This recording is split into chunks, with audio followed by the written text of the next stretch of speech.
I couldn't believe I found someone else's cigars in our garage, Cuban, expensive ones, and I never smoked. Life in Overland Park flowed along its usual course. Fall here is especially beautiful. Yellow leaves, cool evenings, the smell of coffee from local cafes wafting through the air. Ruben worked as an auto electrician in a small shop where I repaired everything, from simple battery problems to complex diagnostics of electronic systems in modern cars. The work provided stable income, and my wife Jill and I lived comfortably enough. She worked as a personal stylist, helping people select wardrobes, visiting boutiques, meeting with clients. We had 2 children, 7-year-old Sam and 5-year-old Louisa. 5 years of marriage seemed solid, unshakable. But lately something had changed. Jill became somehow distant, her mind always somewhere else. We used to talk about everything, our days, our dreams, our fears. Now her thoughts were somewhere far away in a place I couldn't reach.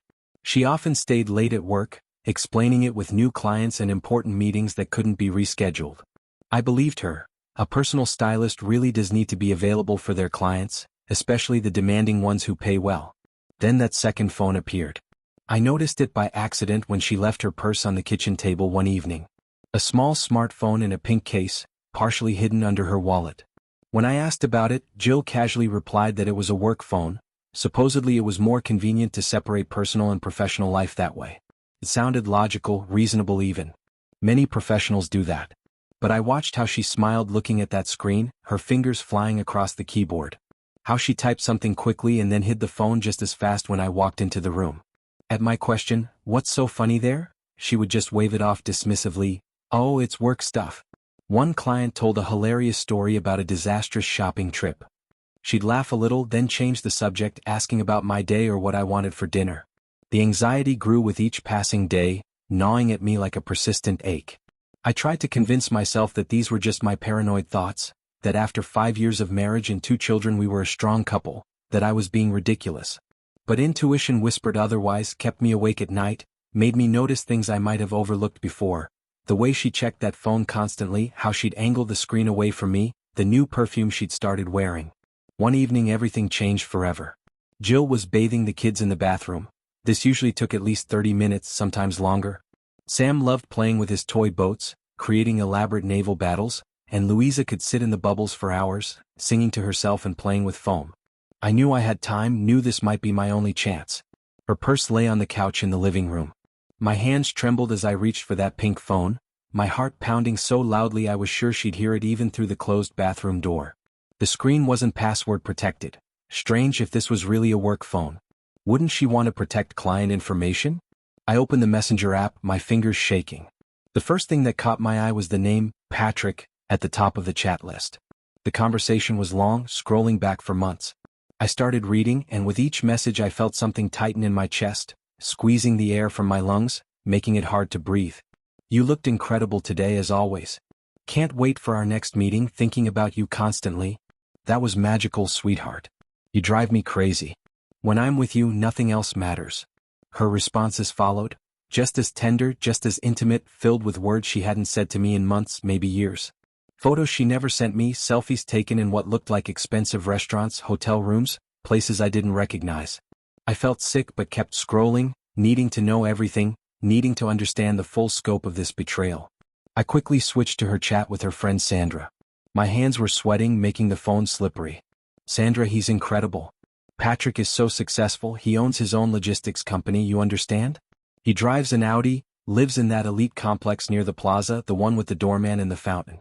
When I'm with him, I feel like a completely different person, sophisticated, valued, desired."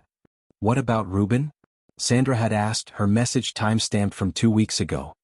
"He's a good father, I'll give him that. The kids love him. But that's all he is, a father, a provider. I want more than this life, Sandra. Patrick can give me the life I've dreamed about since I was a girl. No more worrying about money, no more working myself to exhaustion with demanding clients. Just enjoying life, you know? Shopping without checking price tags, traveling to places I've only seen in magazines. The kids would have better opportunities too. Private schools, summer camps in Europe, everything. Has he proposed you move in with him?" Sandra's question seemed cautious, maybe skeptical. "Not yet, but I'm sure he will soon. I'm making sure he understands how special I am, how perfect we are together. We've been seeing each other for 3 months now, this is serious." It's not just some fling, we have a connection. He sees me in a way Ruben never has. 3 months. They'd been meeting for 3 months while I worked on cars, covered in grease and motor oil, while I picked up the kids from school, helped Sam with his homework, read bedtime stories to Louisa, planned our family future like an idiot who believed his marriage vows actually meant something. I heard Louisa laughing in the bathroom, heard Jill's voice saying something playful. I quickly forwarded myself the most important screenshots and photos, my fingers fumbling, almost dropping the phone twice. Returned it to its exact position in her purse, making sure everything looked untouched. My hands were still shaking, my whole body trembling with a mixture of rage and grief so intense I thought I might be sick. The next few days I lived in some kind of fog, moving through life like an automaton. I played with the kids, building block towers with Louisa, throwing a baseball with Sam in the backyard. I talked to Jill, asking about her day, discussing what to have for dinner, making plans for the weekend. I made it look like everything was fine, like my world hadn't just shattered into a million pieces. But at night I lay next to her, staring at the ceiling, thinking, how could I not notice? How could she do this so easily, lie to my face every single day, kiss me goodbye in the morning before going to meet him? But I needed evidence. Concrete, irrefutable evidence that would hold up if this went to court, if we fought over custody of the kids. I'm an auto electrician. My job is precisely to install and configure electronic systems in vehicles. A GPS tracker is elementary for someone with my skills. I selected a small, reliable device, one that would last for months on a single charge, and secured it under the chassis of her Honda Civic in a spot where no one would notice it unless they knew exactly what to look for and where. My colleague Larry lent me his Toyota without asking too many questions. Trouble with the wife? He asked when I explained why I needed his car, keeping my explanation vague. I nodded, not trusting myself to say more. Larry shook his head sympathetically. Hang in there, buddy. If you need anything, just ask. Been through something similar myself years ago. The first day I just drove around following her, keeping several cars between us, learning her patterns. She visited 3 clients, 2 women and 1 elderly man. She stopped at boutiques, spent time in fitting rooms with her female clients, carried shopping bags, did everything that looked professional and innocent. Everything seemed legitimate, and I started to wonder if I was losing my mind, if those messages meant something different than what I thought. The second day was similar. More clients, more shopping, more seemingly innocent activities. I began to doubt myself, questioning my interpretation of those messages. Maybe that Patrick was just a big crush, a fantasy she wasn't actually acting on? Maybe I was being paranoid, destroying my marriage over nothing? But the third day shattered all doubts into dust. Jill left the house around 2 in the afternoon, earlier than usual. I followed at a safe distance, 3 cars back, careful not to be spotted. She parked near a small park not far from Country Club Plaza, one of those upscale areas with expensive shops and restaurants. She checked her makeup in the rearview mirror, applied lipstick, the red one she saved for special occasions, not the subtle pink she usually wore. A few minutes later, a black Audi Q7 pulled up beside her car. A man got out, around 35 years old, in an expensive tailored suit that probably cost more than I made in a month, holding a bouquet of red roses. The flowers alone must have cost $100 or more. Patrick. I watched as he embraced my wife as she laughed at something he said, tilting her head back in that way she used to laugh with me years ago. As they got into his car, his hand on the small of her back, intimate and possessive. I gripped the steering wheel so hard my knuckles turned white, my jaw clenched so tight it ached. They drove to an upscale restaurant in the center of the Plaza District, one of those places with valet parking and reservations booked weeks in advance. I parked in a lot nearby, sat in the car and waited, watching the entrance. I couldn't go inside. The risk that they'd see me was too great, and even if they didn't recognize me at first in a restaurant that small, eventually our eyes would meet. Besides, their table was deep inside the dining room, not by the window where I could watch from outside. An hour passed. Then another. I sat there imagining their conversation, her laughing at his jokes, touching his hand across the table, looking at him with those eyes that used to look at me that way. Every minute felt like an hour. Finally they emerged.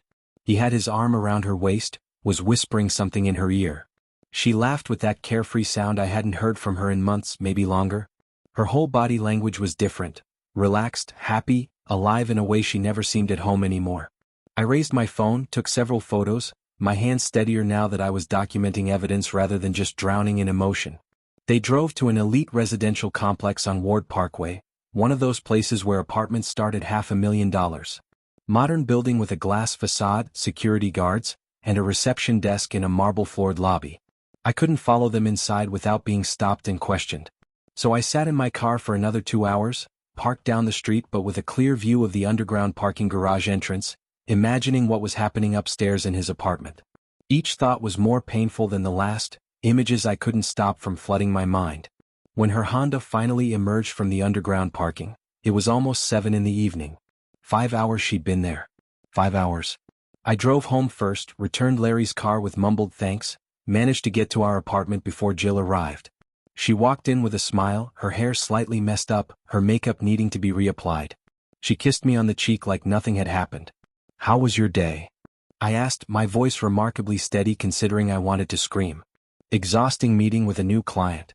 She just couldn't decide on colors, kept changing her mind between navy and charcoal. But we finally reached an agreement. Sorry I'm late, it ran longer than expected." The lies flowed so easily, so naturally, like she'd rehearsed them. I looked at her and thought, who is this woman? How can someone I've known for 7 years, someone I've built a life with, lie to my face with such ease?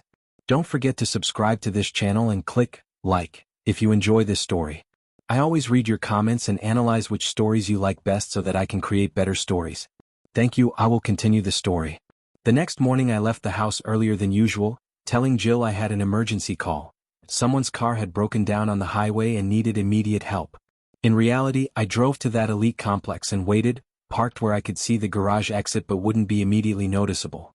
The Audi Q7 emerged at 8 in the morning, right on schedule. I followed it through the morning traffic. Patrick parked at an office building on Metcalf Avenue, one of those modern structures with reflective windows and expensive landscaping. I waited a few minutes, then went in after him, keeping my distance, just another businessman in the morning crowd. He didn't know me by sight, so there was no risk of recognition. On the first floor was an information board, a directory listing companies and their floor numbers, the kind of thing you barely notice unless you're looking for something specific. I rode the elevator with a group of people, all of us staring at our phones or the floor numbers lighting up, that awkward silence of strangers in a confined space. I watched which floor Patrick got off on, the 12th. Waited until the elevator stopped again, checked the directory. SwiftLog Solutions, a logistics company. I took a photo of the directory with my phone, then left the building. At home, while Jill was at a client meeting, I researched the company online. Their website was professional, slick, the kind that cost serious money to design. Patrick Morrison, founder and CEO. The company handled international shipping, had branches in 3 states, Kansas, Missouri, and Colorado. Revenue in the millions. Featured in business magazines as a rising star in regional logistics. A successful businessman, exactly as Jill had described to Sandra, living the life she wanted for herself. I spent days thinking about what to do next, barely sleeping, barely eating.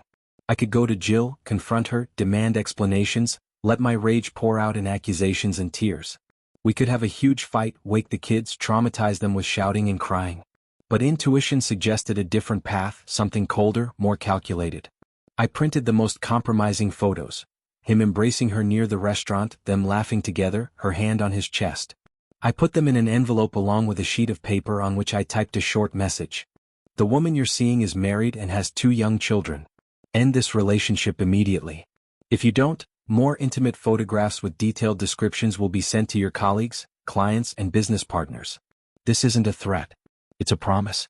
Your reputation is at stake. I mailed the envelope to the address of SwiftLog Solutions, marking it personal and confidential, and addressing it to Patrick Morrison. I wore gloves while handling everything, didn't lick the envelope or stamp, used a public mailbox far from our neighborhood. No fingerprints, no DNA, nothing traceable. I didn't actually have more intimate photos. But he didn't know that. And for a successful businessman whose company depended on professional relationships and trust, reputation was everything. A scandal could destroy business partnerships, lose clients, cost him millions. I was betting he wouldn't risk it, wouldn't gamble his empire on a woman he barely knew, a woman who was, after all, married to someone else and therefore inherently risky. 3 days passed in tense silence.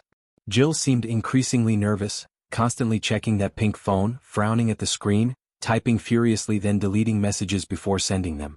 She snapped at the kids over small things, forgot to pick up Louisa from her playdate, burned dinner one night, all signs that something was wrong in her other life, the secret one she thought I knew nothing about. On the 4th day she came home with red, swollen eyes, mascara slightly smudged despite obvious attempts to clean it up. Her hands shook as she set down her purse. "Everything okay?" I asked, my voice neutral, carefully concerned. "Yeah, just tired," she answered, but her voice trembled, cracked on the last word. "Long day with difficult clients." That evening, after the kids were in bed, after Sam's bedtime story about brave nights and after Louisa's 3 glasses of water and 2 bathroom trips and 1 more hug, I approached Jill where she sat on the couch, staring blankly at her phone. "Jill, we need to talk." She looked up, and I saw fear flash in her eyes before she masked it with confusion. "About what?" I took out my phone, pulled up the screenshots of her conversations with Patrick, the ones I'd forwarded to myself that night. Turned the screen toward her. All color drained from her face, her skin going pale, almost gray. "Where did you get?" "Doesn't matter where. What matters is that this happened. 3 months, Jill. 3 months you were seeing another man while I was raising our children, working to support our family, believing we were happy." My voice was steady, cold, a calmness that surprised even me. She was silent for a long moment, just staring at the phone screen, at her own words displayed there as undeniable evidence. Then quietly, almost in a whisper, she said, "He broke up with me 2 days ago. Said it was a mistake, that he didn't want problems. Didn't even give me a real explanation, just ended it. And you want me to feel sorry for you?" The words came out harder than I intended, sharp as broken glass. "Ruben, I didn't want it to turn out like this. He made me feel special, like I was someone important. Like my life could be different, better. More than just changing diapers and arguing about bills and eating reheated leftovers for dinner. He took me to nice places, said beautiful things, made me feel young again. And our life? Our family? Our children? What about them? What about the vows we made, the promises? Did any of that matter while you were in his bed?" Tears streamed down her cheeks, but I felt nothing. No sympathy, no urge to comfort her like I might have before. "I don't know. I got confused. I thought he could give me a better life. I thought maybe I deserved more than what we have." "You thought you deserved more than a faithful husband, healthy children, a stable home? You thought you deserved betrayal and lies and sneaking around?" She had no answer to that. Just cried harder, her shoulders shaking. The next week I filed for divorce. The papers were delivered to her at work by a professional process server, in front of her colleagues and clients, because I wanted her to feel even a fraction of the humiliation I'd felt discovering her betrayal. Jill didn't contest it. I think she understood that trust, once shattered so completely, was impossible to rebuild. Some things once broken can't be fixed. We agreed on shared custody of the children through our lawyers, minimal communication, everything formal and legal. We split the property equally according to Kansas law. The apartment would be sold, furniture divided, savings accounts split down the middle. She could have it all. I just wanted my dignity back and my children protected from further damage. Interestingly, about a month after I'd sent that envelope, Patrick came into my shop. His Audi needed diagnostics on its electronic system. One of those expensive problems that only someone with specialized knowledge can fix. He didn't recognize me, of course. Why would he? I was just another mechanic in dirty coveralls. "Is it serious?" he asked, concerned, probably calculating what this might cost him. "Serious enough. But I can fix everything. It'll take a couple of days to run all the diagnostics properly, maybe order some parts." While his car sat in my shop, I installed a GPS tracker in it. The same model I'd put in Jill's Honda. Not to track him constantly, I didn't care about his day-to-day life. But to know where he went, who he saw, what kind of man my wife had chosen over me and our children. What I discovered was enlightening. Patrick visited nightclubs 3 times a week. Met with different women, blondes, brunettes, redheads, always young and attractive. Went to hotels with them. Frequented establishments that were clearly not business-related. He was a player, someone who enjoyed the chase but never committed, never offered what these women wanted from him. Jill had been just another conquest, someone who'd thrown away her marriage for a man who'd never intended to give her anything real. A week later, I sent Jill an anonymous message from a burner phone. No explanation, no commentary. Just a detailed breakdown of Patrick's movements over the past month. His visits to clubs, meetings with various women, trips to questionable establishments. Everything documented with dates, times, locations. GPS coordinates don't lie. "This is the man you destroyed our family for. This is your better life." She didn't respond. But I knew she'd seen it, knew those red receipts meant she'd opened every file, looked at every timestamp, understood exactly what kind of man Patrick really was. I hoped it hurt. I hoped she felt even a fraction of the pain I'd felt that night I first read her messages. That night my world crumbled. About a month after that, Larry mentioned he'd heard from someone who knew someone that Jill had tried to reconnect with Patrick. She'd sent messages, called him repeatedly, even shown up at his office building. He ignored the messages, blocked her number, had building security escort her out when she appeared in the lobby. She'd gone from being desired to being a nuisance, from being special to being just another problem he didn't want to deal with. Sandra, Jill's friend, called me one evening about 2 months after the divorce papers were filed. "Ruben, I know I have no right to ask, but Jill is in a bad way. She's lost several clients, can barely work. She's behind on rent for her new place and I'm worried about her mental state. Maybe you could." "Sandra," I interrupted her, keeping my voice level, "she made her choice. Now she's living with the consequences. Just like I'm living with mine. I have the kids to think about, their stability, their emotional health. I can't fix her life. She broke it herself. But the kids need their mother. The kids have their mother. They see her every other weekend. She's the one who chose to prioritize her affair over being present for them. That's not my responsibility to fix." Sandra was quiet for a moment. "You've changed, Ruben. You used to be so kind. I used to be a lot of things. Trusting for one." I hung up. The children lived with me most of the time. I'd won primary custody easily. Jill's work schedule was erratic, and she'd admitted during mediation that she'd been distracted during the final months of our marriage. The judge hadn't looked impressed.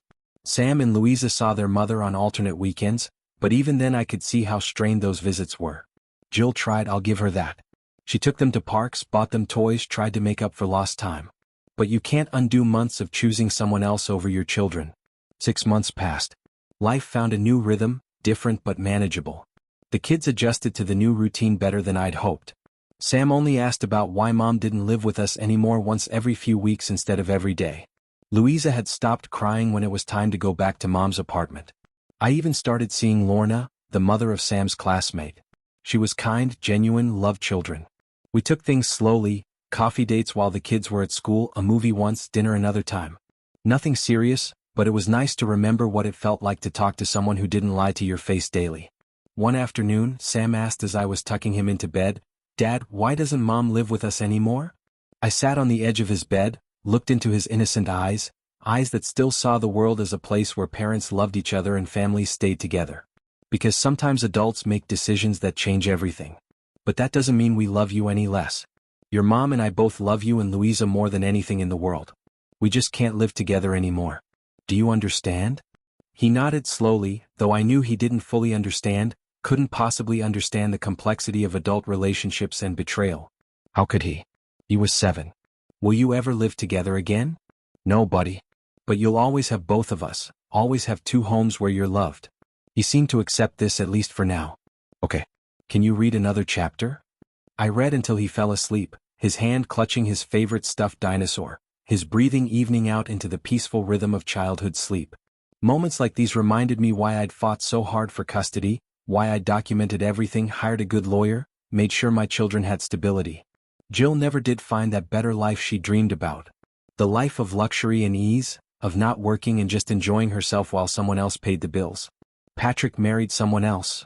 I saw the announcement in the local society pages, couldn't help looking when I heard through the grapevine. Young woman, beautiful, from a wealthy family. Someone from his social circle, someone appropriate for a rising business star. The wedding was at some expensive venue with 200 guests and a live band and flowers flown in from Ecuador or somewhere equally ridiculous. I wondered if Jill saw that announcement too. Wondered if she realized that Patrick had never intended to leave his world of country clubs and networking events for a woman who was still married, who came with children and complications. He'd wanted excitement, variety, the thrill of something forbidden. Once it stopped being exciting, once it became complicated with anonymous threatening letters, he discarded her like she meant nothing. Because to him she hadn't meant anything.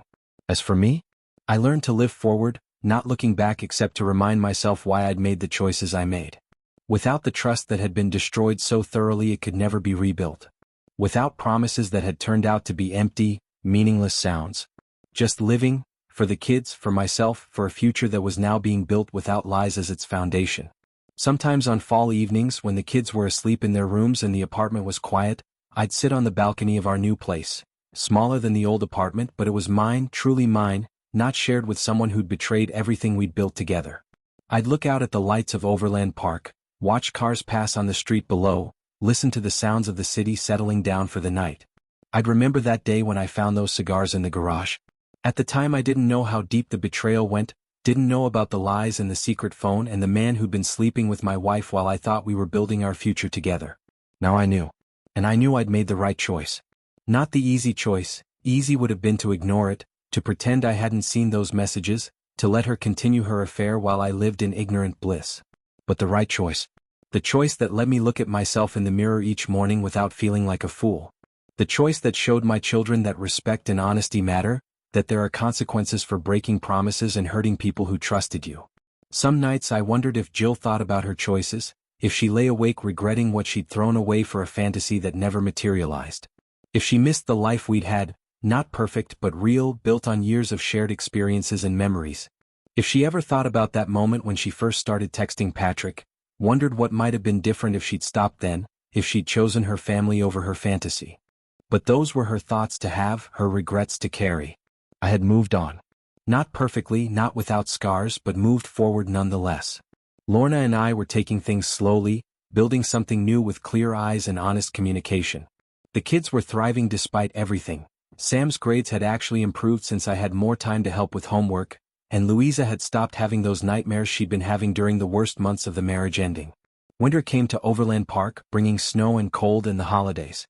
First Thanksgiving, which I spent with the kids and my parents, who'd flown in from Oregon. They didn't ask many questions about the divorce, just supported me and spoiled their grandchildren.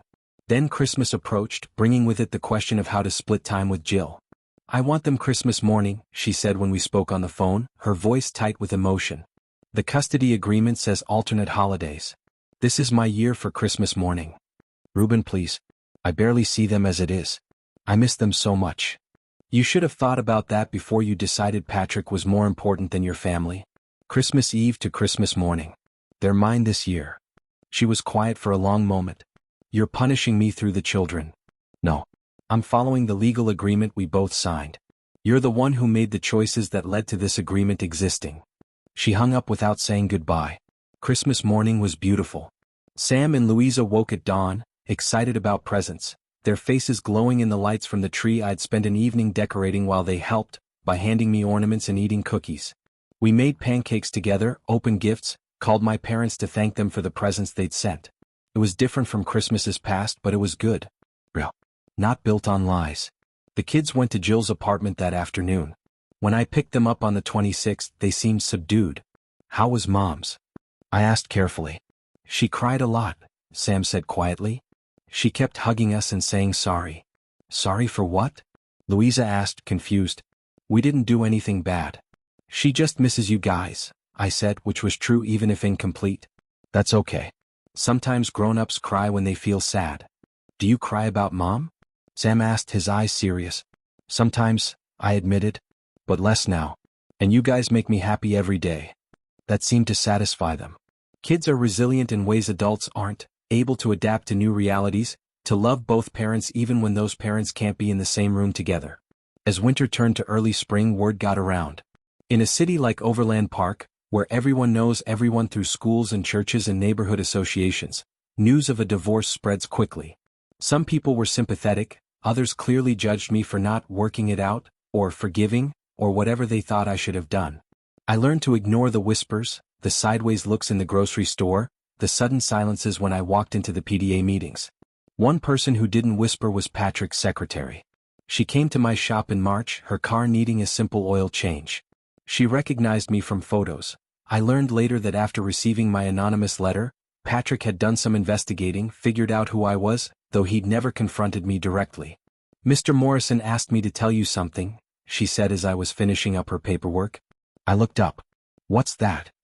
"He said to tell you he respects what you did. Said it took courage. And that he's sorry for any pain he caused, though he knows an apology doesn't fix anything." "He's right. It doesn't."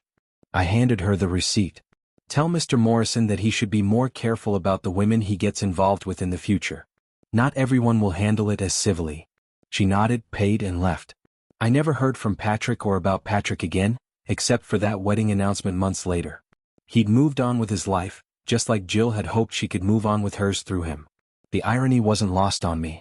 Spring brought new growth, literally as the trees around our apartment complex budded and bloomed, and figuratively as life continued to improve. Lorna and I grew closer.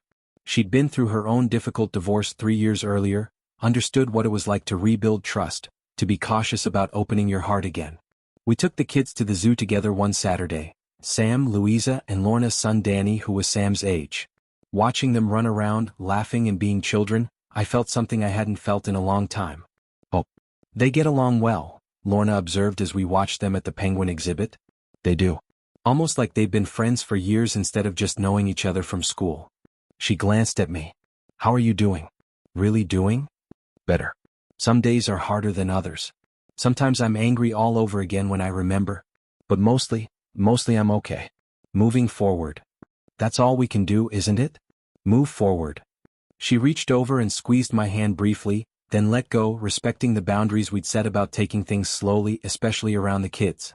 By summer, a year had passed since I'd discovered Jill's affair. A full year of divorce proceedings, custody arrangements, separate lives. The kids had adjusted remarkably well, all things considered. Sam had stopped asking when Mom was moving back home. Louisa had started calling Lorna, Miss Lorna, with affection rather than suspicion. Jill had stabilized somewhat. She'd rebuilt her client base, moved to a better apartment, seemed to be managing.